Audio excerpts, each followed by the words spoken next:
Mpenzi mtazamaji, ni mara nyingine tena tunakutana hapa kwenye mtandao wako nambari 1 Darubini ya Siasa, hapa Double Vision TV, nami Don Rogers. Leo nimeweza kushuhudia malumbano makali kati ya maseneta wawili ambao wanafahamika kama seneta wa Nairobi Edwin Sifuna na pia seneta wa Kakamega ambaye anafahamika kama bullfighter Daktari Boni Khalwale.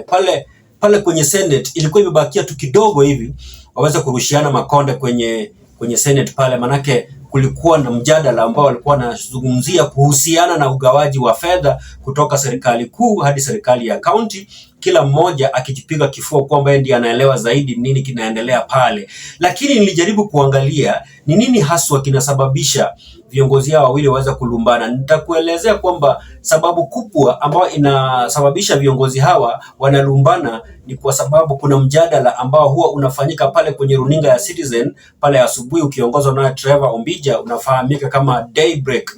Nitaweza kuchezea video hiyo uweze kuangalia vile uhasama wao ulianza na ambacho kimefanyika kwenye Senate leo hivi, ambapo Boni Khalwale ameapa kwamba atamtandika Edwin Sifuna. Lakini kabla ni kuwekea video hiyo na kuomba, iwapo unajiunga na sisi kwa mara ya kwanza, jiunge na familia hii kwa kubonyeza alama ya subscribe. Pia na kuomba mpenzi mtazamaji uweza kupea hii video like, na kuomba mpenzi mtazamaji pea hii video like, na pia uweza kucomment pale chini uniambie unatazama mtandao huu ukiwa upande gani. Ningependa nikuchezea kwanza hiyo video ya Boni Khalwale, alafu kisha baadaye nitakuchezea video ingine ambayo inaonyesha sababu kubwa ambayo ilifanya viongozi hao wawili wakaweza kulumbana pale. Tuweze kumtazama Boni Khalwale, kisha tukirudi hapa tuendelee na uchambuzi. Mr. Speaker, understanding order number 122, and Mr. Speaker, sir, allow me to read, that speaks to disorderly conduct. Yes.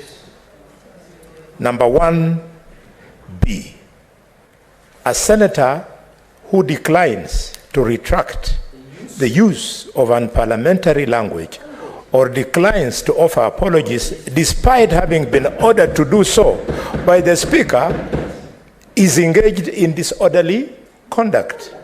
Mr. Speaker, I cannot be voted for by 300,000 people in Kakamega, and Mr. Speaker, I come here and be made a figure of the kind of picture that the Honorable Senator for Nairobi is painting. We need to call him on order, unless, Mr. Speaker, you want to allow this House to degenerate into a fist fight. If you allow me as a bullfighter, I'll fix him here and now, and it will be sorted out. Mr. Speaker, sir. Senator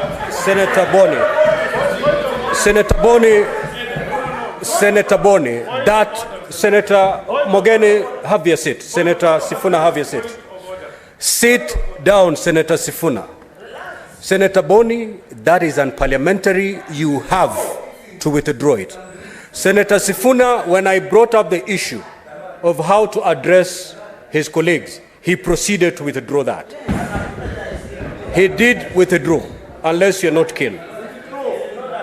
Senator Boni, you were doing very well until you brought out your character of bullfighting. Thank you. Thank you, Mr. Speaker. Mr. Speaker, Senator Boni, you cannot threaten to fix honorable senators on the floor of this House. Kindly proceed to withdraw that. Thank you, Mr. Speaker. Umeweza kusikiza mwenyewe vile Boni Khalwale anazungumza. Muangalie kwenye uso, anazungumza akiwa na hasira zaidi. Sababu kubwa ambayo imesababisha Boni Khalwale aongee akiwa na hasira kubwa hivi ni kwa sababu Mheshimiwa Edwin Sifuna aliweza kumkaranga kwenye kipindi ambacho kinafahamika kama Daybreak. Aliweza kumsomea kama mtoto mdogo. Tunafahamu kwamba ukitaja wanasiasa mashuhuri hapa nchini Kenya, Boni Khalwale ni miongoni mwa wanasiasa tajika ambao wameweza kukita mizizi kwenye ulingo wa siasa hapa nchini Kenya.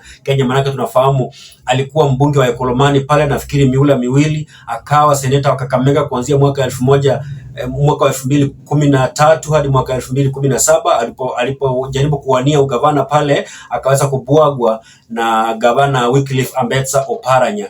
Kwa hivyo anashangaa inakuwaje kijana chipukizi kama Edwin Sifuna ambaye anaingia kwa siasa ama anaingia kwenye uongozi mara yake ya kwanza, anaweza kumkaranga hivi.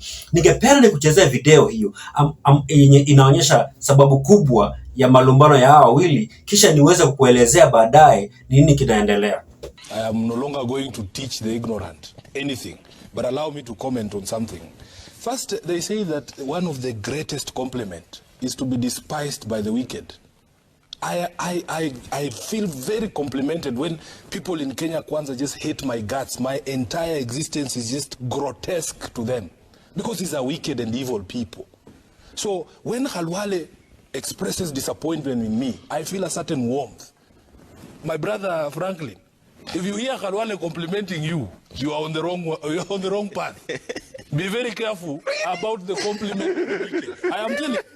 So when he's trying to lecture me about respecting elders and respecting professionals, I am telling you, your conduct is what will determine how people perceive you. It is not the schools you went to, which codes you've presented before.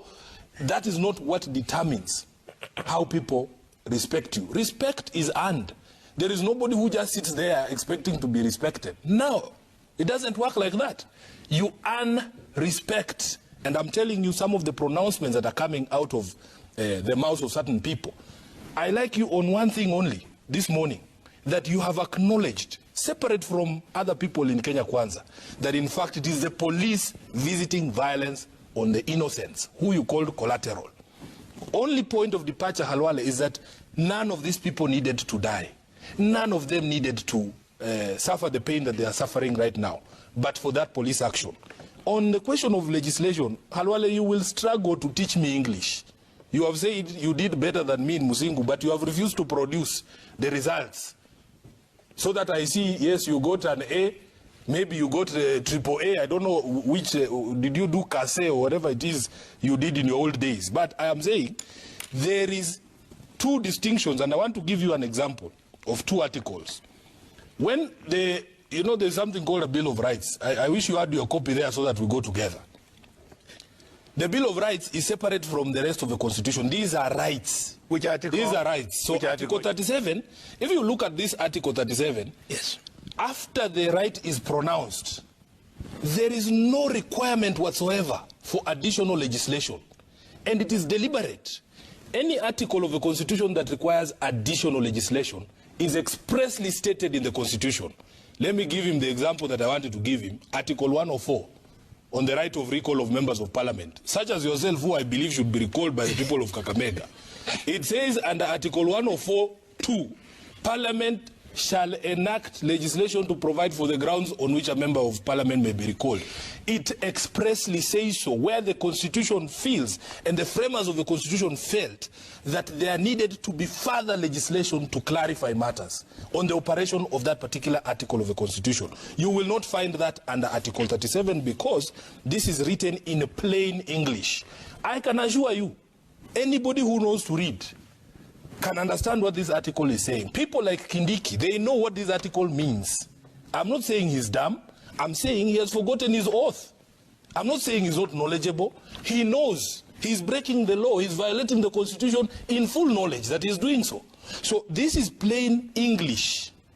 Plain English. You don't need to be told, bring further legislation to define what peaceably means. What do you mean you don't understand what peaceably means? And you cannot tell somebody that you can only protest while quiet. That is an yes. You are fettering on the same right. The bill that has been brought forward by the Kenya Kwanza before the National Assembly on this Article 37, it is meant to fetter, to reduce the freedom. And I can assure you, even if you pass it because your voting robots in the House are going to do that, it will fall on the sword of justice in court. So we are not worried about that. Trevor, we want people to respect life first. I have seen people mourning flower pots here in Nairobi. I have seen people mourning bitumen at the some roads were damaged. I have seen a whole PS of interior, somebody whose own community is under attack, mourning, we damaged 2 bridges.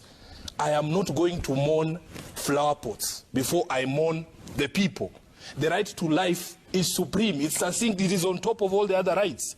So before you talk to me about respecting elders, can you start by respecting life? Respect life. Respect this constitution. There will be no problem. I don't mean to teach professors law. No, I have a lot of respect for them. But it shocks us to the core when we see people who we expect to have knowledge demonstrate ignorance. They have decided, and you see, it is even a greater crime when you actually understand that you are breaking a law. You know that it is wrong, but you're doing it, and then you take to public platforms and chest thump and say yes. And as I've told you, in this life or the next, I assure you, Trevor, we will see a headline of ex-CS Kindiki crying about police raiding his house. It will happen because that is the seed that he has sown. And because he's a believer in the Bible, he knows you must reap what you sow. You do unto others as you expect to be done to you. It is only a matter of time. So let us have a conversation. If we are going to have a sober conversation, let us agree first of all that what is right, what is wrong. I commend the Catholic bishops for calling a spade a spade. I commend the Law Society of Kenya for calling a spade a spade. I commend the Commonwealth Lawyers Association. By the way, all of these characters are members of all those organizations. I don't know which profession, which church Kindiki goes to, but I'm a Catholic, I'm a member of the LSK, I'm a member of the Commonwealth Lawyers Association. They are all saying the same thing, and those people, all of them cannot be wrong. All of them cannot be wrong. They are saying you are violating the constitution. Mpenzi mtazamaji, umeweza kusikiza hapo vile Edwin Sifuna anamsomea Boni Khalwale kama mtoto wa high school. Na nafikiri hao viongozi ambao ni wazee, kuna jambo moja ambalo wanasahau. Wanasahau kwamba kila wakati, kila kuchao viongozi wapya uzaliwa. Vile maybe walikuwa wanafanya shughuli zao hapo kitambo, sio vile zinafanywa sasa hivi. Manake sasa hivi mambo yamebadilika. Uongozi umebadilika. Sura mpya zimeingia kwenye uongozi. Kwa hivyo ile analog system ya kuhandle issues imepitwa na wakati. Kwa hivyo hiyo ndio sababu kubwa inafanya Boni Khalwale anashtuka. Lakini kuna jambo moja ningependa kumwambia Boni Khalwale. Kwenye uongozi ama kwenye safari yoyote, mwanafunzi huwa na umaarufu ama huwa na manufaa makubwa zaidi kuliko mwalimu. Tumeangalia hata Rais William Ruto ni mwanafunzi wa Raila Odinga, lakini aliweza kumshinda ujanja kwenye uchaguzi pale. Kwa hiyo mwanafunzi huwa anampiku mwalimu kwa sababu nyakati huwa zinabadilika. Nashukuru sana mpenzi mtazamaji kwa kutazama mtandao huu na kuomba uweze kubonyeza alama ya subscribe na pia uweze kupea hii video like. Asante.